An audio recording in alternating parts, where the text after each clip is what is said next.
Music, as an art form, is essentially playful. We say you play the piano. You don't work the piano. Why? Music differs from, say, travel. When you travel, you are trying to get somewhere.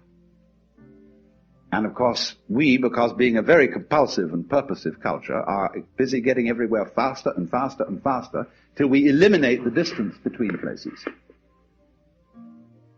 I mean, with the modern jet travel, you can arrive almost instantaneously. What happens as a result of that is that the two ends of your journey become the same place. So you eliminate the distance and you eliminate the journey. Because the fun of the journey is to travel, not to obliterate travel. So then, in music, though, one doesn't make the end of a composition the point of the composition. If that were so, the best conductors would be those who played fastest. And there would be composers who wrote only finales. People go to a concert just to hear one crashing chord, because that's the end. Same way in dancing. You don't aim at a particular spot in the room. That's where you should arrive. The whole point of the dancing is the dance.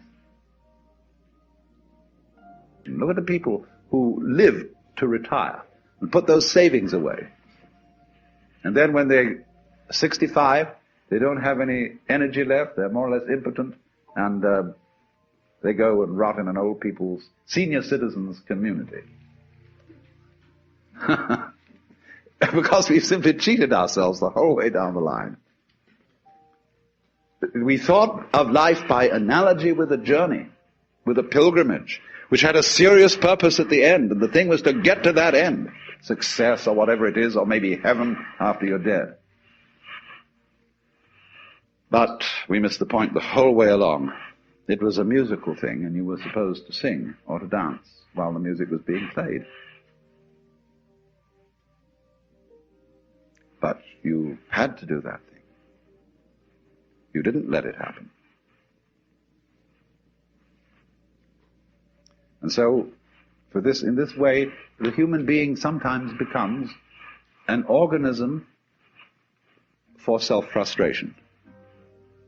Let's take Korzybski called man a time binder.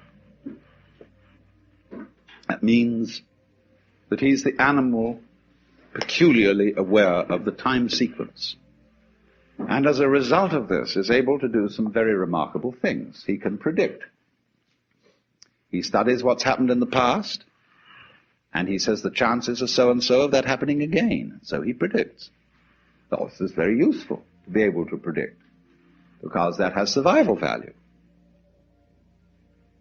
But at the same time, it creates anxiety. You pay for this increased survival ability involved in prediction by knowing that in the end you won't succeed. They're all going to fall apart by one way or another. It might happen tomorrow, it might happen 50 years from now. But it all comes apart in the end. And people get worried about that. They get anxious. So what they gained on the roundabout, they lost on the swings. So then,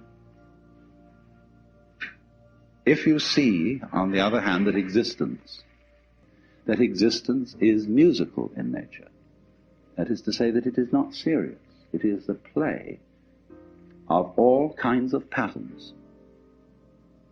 We can look upon different creatures as we look at different games, as we look at chess, checkers, backgammon, tennis. There's the tree game, the beetle game, the grass game. Or you can look at them as you look at different styles of music, mazurkas, waltzes, sonata, etc., all down the line. There are all these different things doing their stuff. And we're doing that. Now, existence, you see, is something that is spontaneous. The Chinese word for nature, zhiran, means that which happens of itself. Your hair grows by itself. Your heart beats by itself. You breathe pretty much by itself. Your glands secrete their essences by themselves. You don't have voluntary control over these things. So we say it happens spontaneously. So when you go to sleep and you try to go to sleep, you interfere with the spontaneous process of going to sleep. Try to breathe, real hard, and you find you get balled up in your breathing. You're going to be human. You just have to trust yourself to have bowel movements and go to sleep and digest your food. Of course, if something goes seriously wrong and you need a surgeon, that's another matter. So with the whole picture, that is fundamental to it. You've got to let go and let it happen, because if you don't, you're going to be all clutched up. You're going to be constantly trying to do what can happen healthily only if you don't try.